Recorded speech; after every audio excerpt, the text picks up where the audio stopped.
സലാമലൈക്കും അർജുൻ ഭായ്.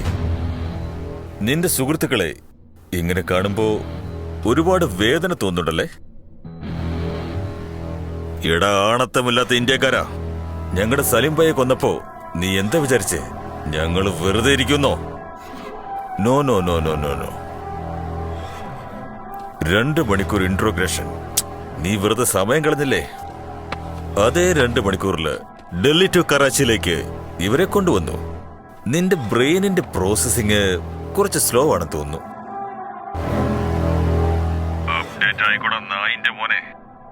മോനെ നീ ലെഫ്റ്റിൽ നിന്നും റൈറ്റിലേക്ക് വായിക്കും, പക്ഷെ ഞങ്ങൾ റൈറ്റിൽ നിന്ന് ലെഫ്റ്റിലേക്ക് വായിക്കും.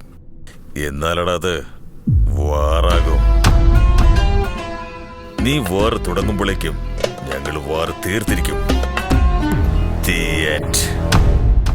നിന്നെപ്പറ്റി ഞാൻ ഒരുപാട് കേട്ടിട്ടുണ്ട് മിസ്റ്റർ അർജുൻ. നീ ഭയങ്കര ധൈര്യശാലിയാണ്, 100% സക്സസ് റൈറ്റ്. അങ്ങനെയൊക്കെ കേട്ടപ്പോ എനിക്ക് ഒരുപാട് ഇഷ്ടപ്പെട്ടു. സത്യമായിട്ട് എനിക്ക് ഒരുപാട് ഇഷ്ടപ്പെട്ടു. ഇപ്പൊ ഞാൻ നിന്നോട് ചലഞ്ച് ചെയ്യുകയാണ്. എന്റെ ആളുകൾ ഇന്ത്യയിലേക്ക് വന്ന് നിന്റെ ഫാമിലിയിൽ നിന്നും 4 പേരെ പൊക്കിക്കൊണ്ട് വന്നത്. നീ ഇന്ത്യൻ, നിനക്ക് ധൈര്യം ഉണ്ടെങ്കിൽ കറാച്ചിയിൽ വന്ന് എന്റെ പിള്ളേരെ പൊക്കടാ.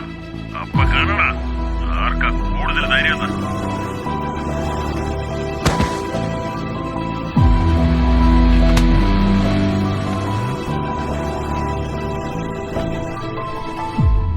നീ ഒറ്റ തന്തയ്ക്ക് ഉണ്ടായവനാണെങ്കി അവിടെ തന്നെ നിക്കടാ, ഞാൻ വരാ.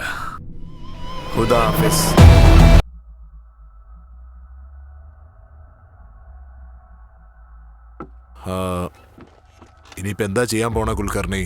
സർ, അത് ആ 4 പേരെ രക്ഷപ്പെടുത്താൻ നമ്മൾ എന്തെങ്കിലും ഒന്ന് ചെയ്തേ പറ്റൂ. എന്തെങ്കിലും ഒന്ന് ചെയ്തേ പറ്റൂന്ന് വെച്ചാ? സർ, നിങ്ങൾക്കും അറിയാം, അതായത് റെസ്ക്യൂ ഓപ്പറേഷൻ ചെയ്യാൻ സാർ. What nonsense. ഇനി കുറച്ച് ദിവസത്തിനകം G8 സമ്മിറ്റ് അല്ലേ നടക്കാൻ പോണേ? PM തൊട്ട് എല്ലാവരും അതിനുവേണ്ടിയല്ലേ റെഡി ആയിക്കൊണ്ടിരിക്കണേ? ലോകമെമ്പാടും ഇന്ത്യ വീക്ഷിച്ചോണ്ടിരിക്കുകയല്ലേ? ഈ സമയത്താണോ കറാച്ചിയിൽ പോയിട്ട് റെസ്ക്യൂ ഓപ്പറേഷൻ ചെയ്യാൻ പോണേ? സെൻസ്ലെസ്. അപ്പൊ അവര് വെറുതെ വിടാന്നാണ് സാർ പറയുന്നത്? ഡ്യൂട്ടിയിൽ ജീവൻ പോയാലും ശരി, ഇന്ത്യ അത് ക്ലെയിം ചെയ്യാതെ പോയാലും ശരി, നോ ഒബ്ജക്ഷൻ എന്നുള്ള ബോണ്ട് സൈൻ ചെയ്തതിന് പുറകെ അല്ല നിങ്ങൾ റോയൽ ജോയിൻ ചെയ്തിരിക്കുന്ന ഏജന്റായിട്ട്. ഇപ്പൊ എന്തിനാണ് ഇങ്ങനെ പുതിയതായിട്ട് ജീവനെ പറ്റിയുള്ള ഒരു തർക്കം? ഇന്ത്യക്ക് വേണ്ടി ജീവൻ കൊടുക്കാൻ ഞാൻ ഇപ്പോഴും തയ്യാറാണ് സാർ. പക്ഷെ പാകിസ്ഥാന്റേത് മൂലയിലിരുന്നുകൊണ്ട് ഞാൻ ആരാണെന്നും എന്താണെന്നും എന്റെ സിംഗിൾ ഡീറ്റെയിൽസ് പോലും എടുത്ത് നമ്മുടെ ആളുകളെ തട്ടിക്കൊണ്ട് പോയിരിക്കുക. ഇത്രയും ഡീറ്റെയിൽസ് ഒക്കെ അവൻ കൃത്യമായി പറയുമ്പോ അവൻ ഇന്ത്യയിലുള്ള നെറ്റ്വർക്കും ബന്ധങ്ങളെ കുറിച്ച് നമ്മൾ വ്യക്തമായി അറിയണം സാർ.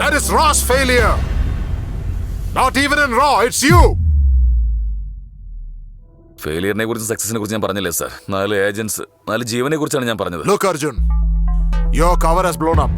നീ ആരാണെന്ന് എല്ലാവർക്കും മനസ്സിലായി കഴിഞ്ഞു. ഇനി നിനക്കും റോയനും യാതൊരു ബന്ധവുമില്ല. Did you get that? In fact, ഈ മീറ്റിംഗിന് നിങ്ങളെ കൂട്ടിക്കൊണ്ട് വന്നത് തന്നെ വലിയൊരു തെറ്റാണ്. Sir, we have to. Sir, please sir. ആ 4 പേരും ഇന്ത്യക്ക് വേണ്ടി. കുൽക്കർണി, ഇയാളെ റൂം വിട്ട് വെളിയിൽ പോകാൻ നിങ്ങൾ പറയുന്നോ അതോ ഞാൻ പറയണോ? സർ, അത് പിന്നെ അർജുൻ, അത് ഞാൻ. സർ, എനിക്ക് ഗവൺമെന്റ് സപ്പോർട്ടും വേണ്ട, കറാച്ചിയിലുള്ള ഏജൻസിയുടെ സപ്പോർട്ടും വേണ്ട. നിങ്ങളൊന്ന് പറഞ്ഞാൽ മതി സാർ, ആ 4 പേരെയും രക്ഷിക്കാം. എമോഷണൽ പറഞ്ഞാൽ ഞാൻ നിന്റെ ഫാദറും അല്ല, ഫ്രണ്ടും അല്ല, റോ ചീഫാണ്. ഒരു സെറ്റ് ഓഫ് റൂൾസ് ഉണ്ട്, approve with authorisation and permission. 100 calculations ഉണ്ട്. You know that. സോ എന്റെ 4 കൂട്ടുകാരുടെ ജീവന് വിലയില്ല എന്നല്ലേ? യെസ്. ആസ് പെർ റെക്കോർഡ്സ് നിനക്കും റോക്കും ആ 4 പേർക്ക് ഒരു ബന്ധവുമില്ല. നിങ്ങൾ ആരാണെന്ന് റോക്ക് അറിയില്ല. റോക്ക് ഈ രാജ്യം മാത്രമാണ് പ്രധാനം. ജീവൻ പോകുന്ന അവസ്ഥയിലുള്ള എല്ലാവരെയും രക്ഷപ്പെടുത്തലല്ല. രാജ്യത്തിന് വേണ്ടി ജീവിക്കുന്ന 4 പേരുടെ ജീവൻ രക്ഷിക്കാൻ കഴിയില്ല. പിന്നെ എങ്ങനെയാണ് സാർ രാജ്യം? ആസ് പെർ ദ റെക്കോർഡ്സ്, ഇനി അങ്ങോട്ട് നിങ്ങൾ എന്റെ ബോസ് അല്ല. എന്നെ നിങ്ങൾ തടയാൻ ശ്രമിക്കണ്ട. അവരെന്റെ കൊളീഗ്സ് മാത്രമല്ല, എന്റെ ഫാമിലിയും കൂടിയാ. അവരെന്റെ ധൈര്യമാണെങ്കിൽ ഞാൻ അവരുടെ ജീവനാ.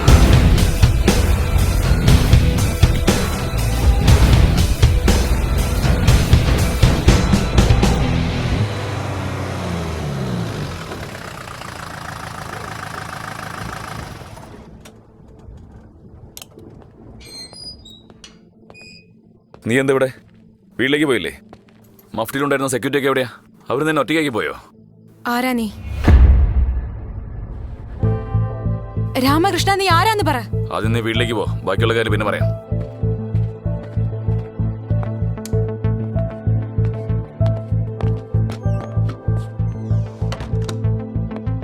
നീ ആരാന്നുള്ള സത്യം പറയുന്നത് വരെ ഞാൻ ഇവിടുന്ന് പോവില്ല. എന്റെ പേര് രാമകൃഷ്ണൻ അല്ല.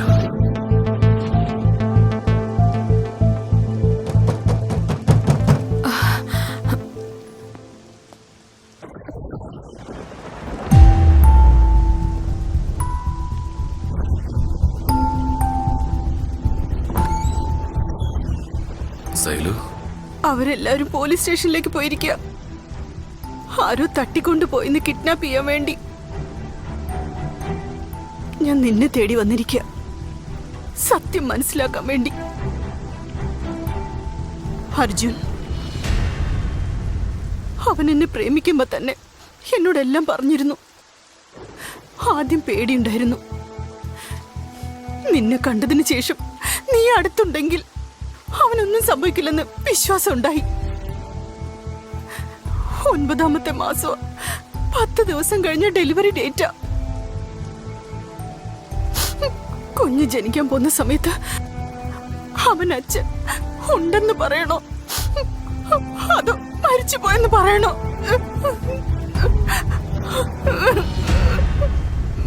കുട്ടി ജനിച്ചു കഴിയുമ്പോ ആദ്യം അതിന്റെ അച്ഛനായിരിക്കും കാണുക. ഇത് ബാങ്കർ രാമകൃഷ്ണന്റെ വാക്കല്ല, അർജുൻ തരുന്ന വാക്കാ.